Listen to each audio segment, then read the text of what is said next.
Welcome to the master classes. कैसे हैं आप लोग? उम्मीद करता हूँ अच्छे होंगे और फिट होंगे। सो बच्चों, लास्ट क्लास में हमने डिसोल्यूशन की बेसिक थ्योरी को पढ़ा था और समझा था और नोट्स भी बना लिए थे। ओके, और मैंने कहा था नेक्स्ट क्लास से मैं आपको जर्नल एंट्रीज सिखाऊंगा, राइट? तो चलिए शुरू करते हैं आज की क्लास जर्नल एंट्रीज के साथ।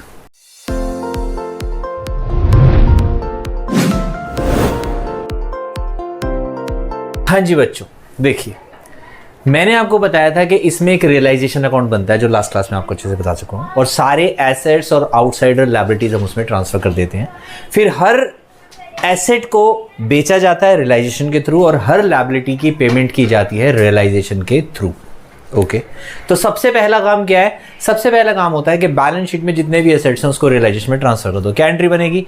Realisation account debit to sundry assets. Sundry assets का मतलब मशीन, उसके बाद furniture, building, debtors, bill receivable, stock, सब ट्रांसफर कर दो उठा के। क्या ट्रांसफर नहीं करना वो मैंने यहां लिख दिया, एक्सेप्ट कैश नहीं होएगा, क्योंकि कैश अकाउंट अलग से बनता है, कैश और बैंक। ओके, दोनों है तो दोनों। Deferred revenue expenditure, profit and loss का डेबिट बैलेंस, ये राइट ऑफ होते हैं पार्टनर्स कैपिटल अकाउंट में। देन पार्टनर्स लोन, पार्टनर का लोन जो है, पार्टनर क्योंकि आउटसाइडर नहीं होता इसलिए उसके लोन की डायरेक्ट पेमेंट की जाती है। बात समझ में आ गई? ये कौन सा लोन है? ये वो लोन है जो फर्म ने पार्टनर को दे रखा है।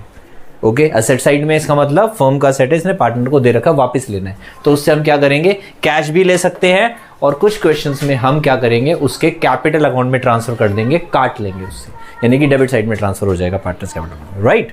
चलिए, ऐसे ही लायबिलिटीज को ट्रांसफर करते हैं। एंट्री क्या बनेगी? एसेट्स का डेबिट बैलेंस होता है तो एसेट्स क्रेडिट होता है, रियलाइजेशन डेबिट होता है। लायबिलिटीज का क्रेडिट बैलेंस होता है इसलिए रियलाइजेशन क्रेडिट होगा और लायबिलिटीज क्या होगी? डेबिट हो जाएगी। तो sundry liabilities which means creditors debit, bills payable debit, कोई लोन है तो वो डेबिट, कोई आउटस्टैंडिंग एक्सपेंस है तो वो डेबिट, टू रियलाइजेशन सारे हमने वहां ट्रांसफर कर दी। कौन कौन सी लायबिलिटीज साइड से क्या नहीं डालना होता? पार्टनर्स की कैपिटल नहीं डालते, रिजर्व्स नहीं डालते, प्रॉफिट्स नहीं डालते, पार्टनर का लोन नहीं डालते। हाँ, अगर पार्टनर की वाइफ का लोन है या फीमेल पार्टनर और उसके हस्बैंड का लोन है तो वो आउटसाइडर है, याद रखना, वो ट्रांसफर हो जाएगा। ओके, अब दो और चीजें होती है बच्चों, स्पेशल रिजर्व जो हमारे होते हैं, special treatment, workman compensation reserve और इन्वेस्टमेंट फ्लक्चुएशन रिजर्व। ये कब ट्रांसफर होंगे और कब नहीं होंगे? ओके, ये ट्रांसफर जब होगा जब नीचे क्लेम लिखा होगा कि इसके अगेंस्ट क्लेम है। एंट्रीज आप सबने सीखी है, शुरू से ही सीख रहे हो। आप कहां से सीख रहे हो? चेंज इन पीएसआर वाले चैप्टर से सीखते आ रहे हो कि जितना क्लेम है उतना क्लेम क्रिएट कर दो और बाकी की क्या कर दो? पार्टनर्स में डिस्ट्रीब्यूट कर दो। यहां पे भी सेम ट्रीटमेंट है, जितना क्लेम है उतना अमाउंट तो जाएगा कहां? रियलाइजेशन में, और उसके बाद का बाकी अमाउंट पार्टनर्स कैपिटल अकाउंट में। अगर मान लो क्लेम ज्यादा है तो सारा का सारा ट्रांसफर हो जाएगा रियलाइजेशन में, ये बात याद रखना। एंट्री क्या हो जाएगी? एंट्री हो जाएगी WCR to realisation. Same entry तो ये बनेगी लायबिलिटीज की तरह, राइट? इन्वेस्टमेंट फ्लक्चुएशन रिजर्व में इसकी इतनी टेंशन नहीं है। अगर इन्वेस्टमेंट एसेट साइड में दी हुई है तो इन्वेस्टमेंट एसेट से निकलेगी रियलाइजेशन में और ये चला जाएगा इस साइड से रियलाइजेशन में, यानी कि दोनों अपोजिट साइड में आ जाएंगे। डेबिट साइड में इन्वेस्टमेंट को उतार देंगे और क्रेडिट साइड में हम इन्वेस्टमेंट फ्लक्चुएशन रिजर्व को लिख देंगे, कहानी खत्म। ओके, अगर इन्वेस्टमेंट है ही नहीं तो इन्वेस्टमेंट नहीं है तो इसका मतलब रिजर्व क्या हो गए? फ्री रिजर्व्स हो गए। फ्री रिजर्व्स हो गए तो उसको पार्टनर्स में उनकी रेशो में डिस्ट्रीब्यूट कर दो।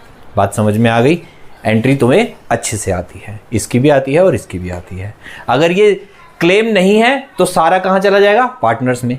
क्लेम रिजर्व से कम है तो जितना बच गया पैसा क्लेम के बाद वो पार्टनर्स में, बाकी रियलाइजेशन में। अगर क्लेम जो है वो रिजर्व से ज्यादा है तो क्या होगा? सारा का सारा ये चला जाएगा रियलाइजेशन। हाँ, क्रेडिट साइड में जाएगा और कहां जाएगा? रिजर्व सारी लायबिलिटी साइड, क्रेडिट साइड कहां जाती है? सब क्रेडिट साइड में, रियलाइजेशन अकाउंट। बात समझ में आ गई? अभी क्वेश्चंस करेंगे और समझ में आ जाएगा, ठीक है? इसको कर लो कॉपी, मिलते हैं।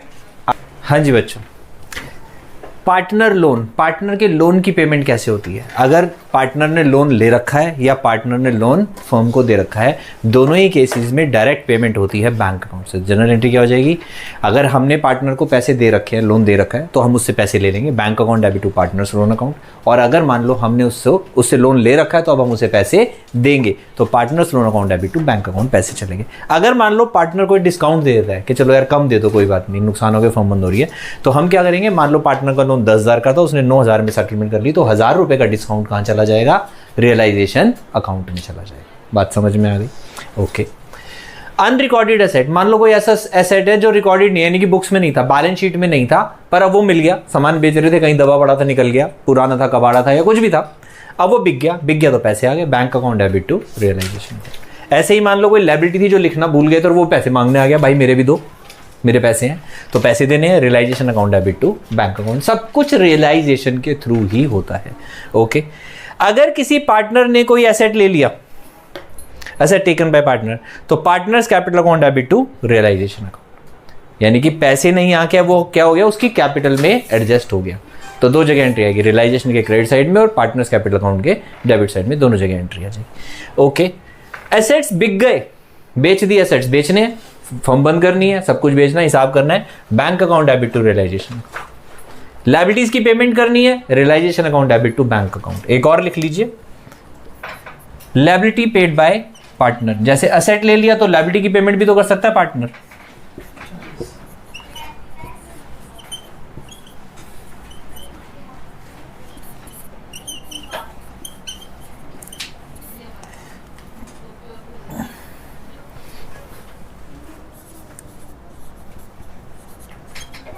रियलाइजेशन अकाउंट डेबिट, वैसे लायबिलिटी की पेमेंट कैसे होती है, रियलाइजेशन टू बैंक, पर अब रियलाइजेशन की जगह और बैंक की जगह क्या आ जाएगा, पार्टनर्स कैपिटल अकाउंट आ जाएगा। जिस पार्टनर ने पेमेंट करी है हम उसको पैसे दे देंगे। ऐसा नहीं है कि वो फ्री में पे कर रहा है, वो कह रहा है चलो ये मैं दे देता हूँ, तुम मुझे दे देना, तो हमने क्या करा, उसकी कैपिटल को क्रेडिट कर दिया उतने ही अमाउंट्स। बात समझ में आ गई? ठीक है, इसको कर लो बच्चों जल्दी से कॉपी। मिलते हैं नेक्स्ट एंट्रीज के साथ। हाँ जी बच्चों, लास्ट एक्सपेंसेस ऑफ रियलाइजेशन। जब रियलाइजेशन होता है फर्म का तो कुछ ना कुछ खर्चे आते हैं, किसी भी चीज़ को बेचना आसान नहीं होता, कुछ ना कुछ तो खर्चे आएंगे काम करने के। तो वो जब खर्चे फर्म पे करती है तो realisation account debit to bank account, और अगर फर्म के बिहाफ पे किसी पार्टनर ने दे दिए तो हम क्या कर देंगे, realisation account debit to partners capital account. ऐसे ही अगर मान लो कोई कमीशन दे रहे हैं हम, चलो एक और लिख लो,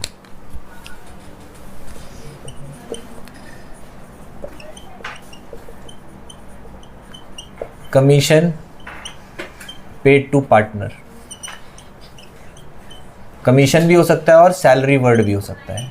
कमीशन या salary paid to partner for realisation process, कि भाई ये सारा काम करने के लिए, सारे एसेट्स बेचने, सारे काम करने के लिए हमने एक पार्टनर को अपॉइंट कर दिया, उसको बोल दिया या तो कमीशन ले लियो या सैलरी ले लियो, और उसको हमने ये पैसे देने होते हैं। तो रियलाइजेशन अकाउंट डेबिट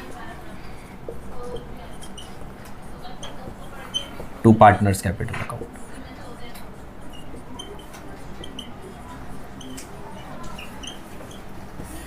इसके अलावा बच्चों इसमें और इसको मिला के बड़े सारे केसेस बनते हैं कि रियलाइजेशन करने के लिए पार्टनर को पैसे दे देते और एक्सपेंसेस उसने बियर करने थे पर भर दिए फर्म ने। ओके, उसको कमीशन भी दे दिया, एक्सपेंस भी हमने देने थे पर भर दिया उसने। आधे उसने भर दिए, आधे किसी और ने भर दिए। भरने वाई को थे, भर दिए एक्स ने।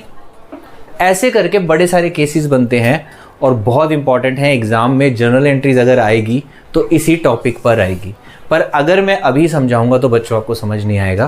पहले कुछ क्वेश्चंस करते हैं नॉर्मल रियलाइजेशन के, ताकि आपको पता चले कि क्वेश्चंस होते कैसे हैं, और उसके बाद एक स्पेशल क्लास बनाऊंगा सिर्फ इस टॉपिक के ऊपर, जो आप ज़रूर देख लेना। ओके, तो उम्मीद करता हूँ एंट्रीज समझ में आई हुई, बिल्कुल मुश्किल नहीं है, ईजी सी एंट्रीज हैं। ओके, अच्छे से समझ आ गई होगी और कोई डाउट नहीं होगा। अगर हो तो कमेंट बॉक्स में कमेंट कर देना। ओके बच्चों, मिलते हैं नेक्स्ट क्लास में क्वेश्चंस के साथ। Till then please take care of yourself.